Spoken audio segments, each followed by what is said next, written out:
I am Matt Marquardt, publisher of NorthIowaToday.com, and I'm with Paul Adams. He is a candidate, one of 8 candidates for this September 20th election, and it's great to have you here. We're in the Mesa City Public Library, and we're going to have just a little chat about Paul's election and Paul's campaign, actually. And first, I just would like to have you tell our viewers a little bit about yourself. Sure, absolutely. And thanks to North Iowa Today and Matt for the opportunity to get my name out there and discuss my campaign a little bit. You're 100% welcome. Certainly appreciate it. Yeah. My name's Paul Adams. I was born and raised in Rockwell, Iowa. Okay. Graduated from high school in Rockwell, went on to NIAC after that, and then after NIAC went on to the University of Iowa, studied political science and economics. I have a wife, Emily. She was born and raised here in town, also went to NIAC. We actually met at the University of Iowa. Oh, fabulous. We have 2 boys, a 5-year-old and a 2-year-old. Currently, I work with Principal Financial downtown here in Mason City. Sure. Previous to that, I spent about 9 years with Hy-Vee, spread out in the Iowa City area. Okay. A little bit of time in Old Town, Minnesota, and then back here at Hy-Vee East for a couple of years before I left for Principal. That's fabulous. So tell us a little bit about your hobbies. Like, what do you do in your spare time? Sure. Having 2 kids under the age of 5 takes up a lot of that time. I know what that's like. Yeah. So I like to golf. I don't get to play as much as I'd like to. Okay. Play a little slow pitch softball when time permits. But anything outside, taking the boys to the playground, to the park, anything like that. Nice. So are you a Hawkeye fan, obviously? Then? I am a huge Hawkeye fan. And so how are the Hawkeyes? Are they going to go 12-0 this year? Or what's your predictions? I would bet against 12-0, but I think they're going to have another good year. You think they'll get the West?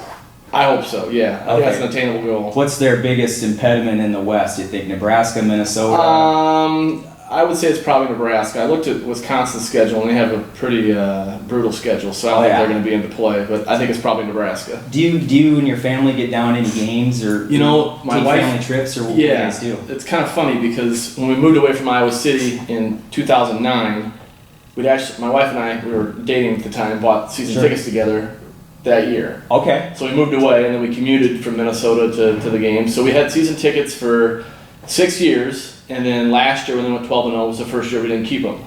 So you didn't get down any games last year? We got down to 1. We got down homecoming against Illinois. Oh wow, okay. That was a tough game. Actually. Yeah. That was a tough game. I'd like to get to 1 or 2 this year. I don't know if it'll work out, but we might have a busy fall here, right? I'd be okay with that. Right. I'd be okay with that. Okay. So well, let's talk about your campaign. Sure. And what I would just like to chat with you about is a lot of people noticed that you started coming to the council meetings, and you actually took it upon yourself to come to the podium, and you spoke very eloquently, many people thought, about the Prestage thing. And was it Prestige that brought you out, Paul, or was it some other issue that sparked your interest in the City Hall? Mostly what sparked my interest was Prestige. Okay. I think I kind of learned about it at the same time a lot of people did, where it was all of a sudden upon us. Yes. And that piqued a lot of people's interest kind of at the same time. Sure. And that's why you saw hundreds of people at the meetings instead of maybe a couple dozen. Right. And I'm not sure how many people streamed it or watched it on TV, but I'm guessing that increased dramatically as well. Right. So that kind of piqued my interest in kind of city government and kind of what's going on in City Hall. And I think it got a lot of people involved too, which is a good thing. Right. So a lot of people have now started paying a lot closer attention. Obviously, we've got 8 candidates, which I've never seen that before. I've been kind of paying close attention since 6 or 7 years ago. I've never seen this kind of interest in a seat. Right. So I think do you think this will be a really good campaign then? Or you? I do. It's great that people are showing interest. Kind of the more the merrier. I think everybody has something different to offer, which is good. Absolutely. So, and I noticed, Paul, you have a really pretty robust Facebook page. That's our social media following is doing really well. I'm very happy with that. So you're kind of a modern guy with that, kind of a little bit, there. My wife helps me out with that part a little bit. And you mentioned, and I'm not bringing anything up out of the ordinary here. You said you're a Democrat on your page. You mentioned that. I am. So you kind of took a page from the Obama. He's pretty good at the social media and. Well, they're all good at it now. Yeah, he kind of invented that, I think, a few years ago. I think you have to incorporate social media into what you're doing. It's a great way to advertise, and it doesn't have to cost you anything. You can get your name out and not have to pay it, and a lot of young people follow it, and even older generations starting to get into it too. So it's a good way to reach a lot of people with really minimal effort and minimal amount of money spent. Absolutely. And on the flip side of the coin, that's the modern side of your campaign. I have noticed on your Facebook, Paul, that you're working very hard knocking doors. Absolutely. The best way, I think, is to go to the people that are possibly going to vote for you. Absolutely. So that springboards me into my second part of my question. What are you hearing at the doors? What are people talking about? Is it still Prestige? Is it something? Is it law and order? Is it cleaning up the town? Is it what are you getting? Good question, because when I don't want to run my campaign strictly on Prestige. I want to look forward to kind of what the city has in store in the future. But as I go door to door, 3 out of 4 people ask were you for or against Prestige. Really? So it's still fresh in people's minds. Right. It's going to play a role in the election. Okay. People want to know what you thought of it, if that's how you view Most definitely. responsible economic development or not. But yeah, that's definitely fresh in people's minds. Sure. That is by far the main topic that comes out going door to door. And Paul, you haven't been shy you were very frank in saying that you were not a fan of the deal for Mason City. Right. So, and we realize it's gone. What would be a good example of good? A lot of people say McKesson and Clear Lake is kind of the shining star. What do you see for Mason City now? Prestige is gone, so I don't want to dwell on it. Right. What's coming up now? What do you feel like? There's rumors or mentions out there that there's a medical supply company looking at that same site that Prestige had in mind. Okay. Yes. That's great. I think the best thing maybe to come out of Prestige is other businesses are aware that, hey, Mason City does have this shovel-ready site ready to go, ready to start building as quickly as possible. Yeah. Economic development, I think it's hard for one council member to answer all by themselves. I think our job as a council, if I'm lucky enough to be on there, is to ensure the infrastructure is in place to grow, and then we let the EDC and the mayor, whoever else, bring opportunities to us, and then the council's job is to make that opportunity, get all the facts, listen to the people, Sure. and make a decision independently on their thought. Okay. Not what someone's implying they should do, but make a decision they think is best for the entire community as a whole. One thing I noticed, Paul, I obviously read a lot of news. I'm obviously in the news, so I did notice that a major Des Moines suburb of Johnston had hired their own economic development guy to be in City Hall. Mm-hmm. Was that something that I know we have our EDC, but maybe, we are throwing, I think it's $120,000 roughly a year at our EDC. Would that be an interest to you of having our own person that's cold calling and working for just Mason City, and maybe working in conjunction with with whoever? But right, I think it's something to look at. Mason City is maybe take a peek at what Johnston's doing. Yeah, not put words in your mouth. Right. Mason City is such a big city as far as overall terms of the share of Saragordo County population. Sure. 30,000 in Mason City roughly. I don't know if there's 40 or 45,000 maybe in Saragordo County as a whole. Certainly. So you're looking at anywhere from probably 65 to 79% of the people in the county are in Mason City. So I think it may be a good idea to explore it. Whether or not I would say for sure move forward with it, I just don't know. At this point. Just conversation piece there, Paul. Just seeing what you're thinking. It's just interesting to see what some of the more, you might say, progressive communities, like you would think maybe Johnston is, being near Ankeny, one of the fastest growing communities in the country. Right. So maybe something Mason City can take a peek at there. Right. Let's talk about 2 things I noticed that you wrote on your Facebook page. I noticed that you mentioned that you have the temperament to work with current city officials and economic development professionals. Elaborate on the temperament part, because we did see that some things got in the news. There were some council people that said some things that got in the Des Moines Register that maybe didn't reflect the best on Mason. Maybe you noticed that, maybe you took note of that. And then there was also a couple things said by our mayor and by another council person when Prestige failed, not to bring up that sore subject, but it's still fresh. And so I got to ask, what's your feelings on that? And do you say that you do have the temperament to not maybe put Mason City in that kind of light? Yeah, and I think anybody that knows me or anybody asks, say I'm pretty calm, pretty collected, really can get along with a lot of different people from different backgrounds, different areas. I have heard that about you. So it's just a quality that I think's that makes me the best candidate to work.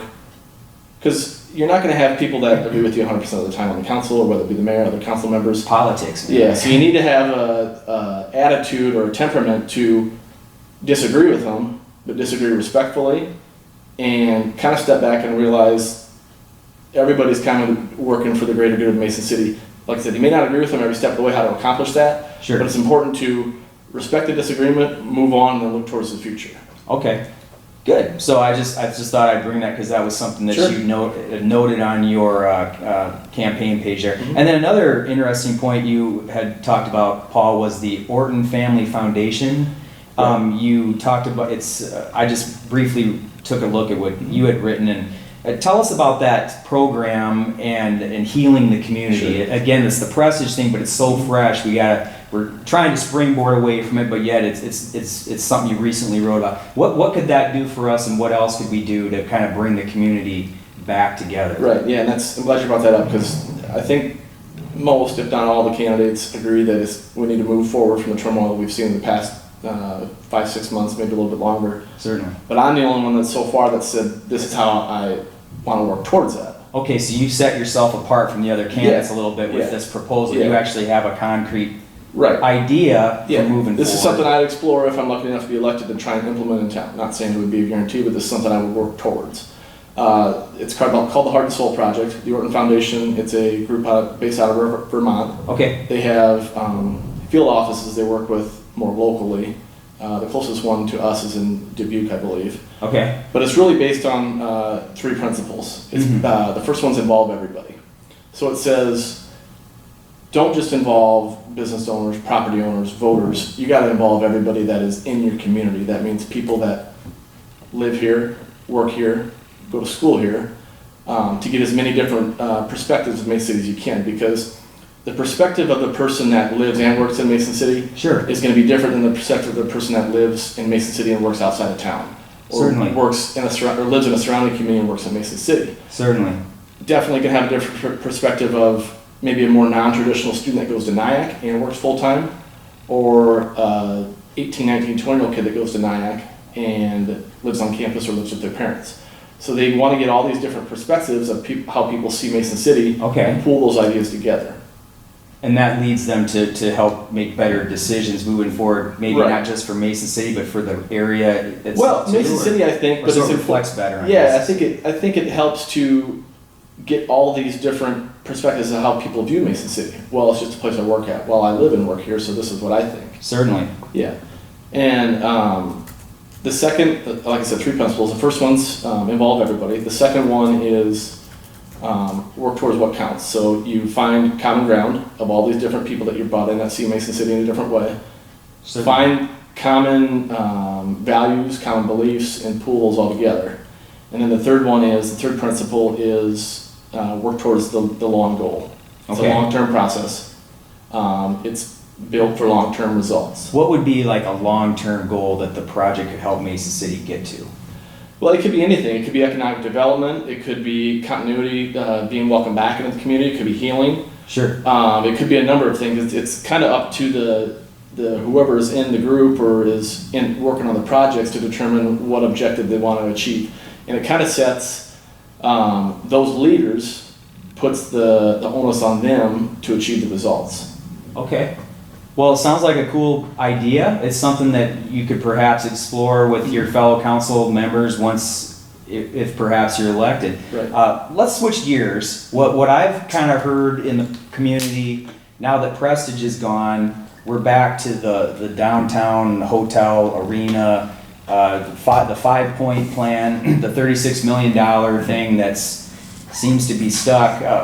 What are you hearing? What do you think of it? Is this something that we need to continue to go for? Or just give me some idea what's going on with that. Yeah, and the way I understand it is October 31st is the new deadline that's been negotiated. They gave an extension to the developer out of California. Certainly. So it's the end of October. Philip Schroeder, yes sir. I think it's vital that he meets the deadline and they get started on it. Mhm. I'm for it. I think it's a good idea. Sure. And I think people understand that we need the hotel to move forward because it requires a $10 million private investment. Yes, So sir. it's kind of on a hold until that private investment really gets going. So I hope that council holds true to the words that they said this is the last extension for him, because they did make that comment. I mean, at least a couple of them. Right. So do you know, does he have finance, are you following close enough to know this, first of all, and secondly, does he have financing for that? And I don't mean to put you on the spot, because you're not an elected official, Right. but in general, you want to go forward, and we're waiting on Philip Choder to come through with financing for his hotel. Right. I'm not sure on the specifics of that. Right. I'm not That, sure. and that's not a fair question for me to put you on in that spot, so I just. And the other thing is the decided mall to- has to sell. Right, that's Which- the other huge impediment right now, Yeah. because the bank, as I understand it, cannot own the hotel, or own the bank, excuse me, and then develop it and own it in the Right. capacity like it would be, so. Right. So there's a couple key parts that really need to move forward to get moving, but Have you heard about any local people that are coming forward that want to purchase and take over the mall? I have not. You haven't heard anything I about have it? not. That's kind of what is out there. There could be a magic investor that's ready to move in on the mall thing, so. sure.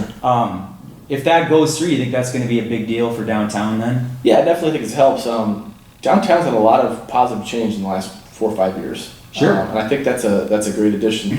I think people sometimes lump in the hotel and the ice arena as operating together. Right. But I think if you look, the hotel will get used because the historic park, I don't know if it has maybe 25, 30 rooms, if that many. Yeah, something under 30, I So think. there's not a 30-ish. lot of options. Maybe for- 27 rooms, Could I would be. say, yeah. Yeah, so there's not a lot of options for people that have company outings or wedding receptions at Music Band Square for hospitality in the area. Yeah. So that it could get used for that. I mean, it could Right. get used for all types of events because there's only 25 or 30 And hotels if it's, downtown. what is it, 90 some rooms it was slated for? Believe The so. proposed one? So that would definitely bring so-called bodies downtown. Right. And visiting, restaurants, bars, whatever, the mall perhaps, if stores come back. Right. But, yeah, I think, and then, because you can see with the Park Inn, the license plates from all over the country. Right.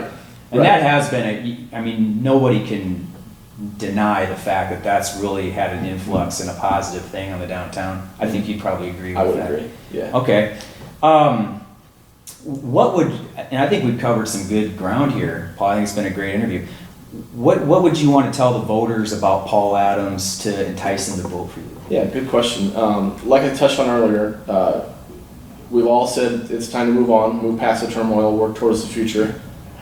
I'm the only one that said how I intend to try and do that if I'm elected to the vacant seat. Sure. I think me and my situation being younger, in my younger 30s, having 2 young kids, puts me in a position to appreciate the lifestyle and the struggles of maybe of some younger people here in Mason City with families. Okay. Kids in the public school system, one will be when he's old enough. Right. So I have a perspective on that. I'm really just an average citizen. I don't own a business. I'm not connected to downtown or the chamber or anything like that. So I'm Right. just. You don't have a vested interest, let's say personal, it's not going to affect your bank account if the arena gets built or the Right. hotel, but you Right. feel it would be good for Mason City to a springboard. Right, as a whole, yeah. Right. Like I said, I think independently. I've got the calm demeanor, the temperament to work with other people well, even if we disagree. Sure. And truly, because we have parents in the area, aunts and uncles, my kids have grandparents in the area, my thought process when making a decision is what's going to be best for Mason City as a whole, as a group. And I hope the people will vote for me and appreciate any votes I can get. Well, the election day is coming up fast. It It's is. less than 3 weeks. It seems like you're running a pretty robust campaign. We are. It seems like the other candidates are getting more into the game. And just a note to our readers, we are NorthIowaToday.com is planning a roundtable event, which we hope to have make an official announcement about. But it will be a really fun and very interesting way to get all the candidates together and really see them in action in almost like a city council environment. And so we hope to bring that to you in greater detail soon. But Paul, thank you so much for your time, man. Appreciate your time. Best of luck on the campaign, and we'll be watching very close on September 20th on what that results are. And Yeah. it's going to be tough to get that 50% to get Yeah. over the top, isn't Right. it? It is. So it's going to be a long haul into December Very likely. if you don't get that 50%. But Right. So we will wait and see, but thank you again. Thanks for the time. I appreciate it. Okay. Bye. Hey, I think that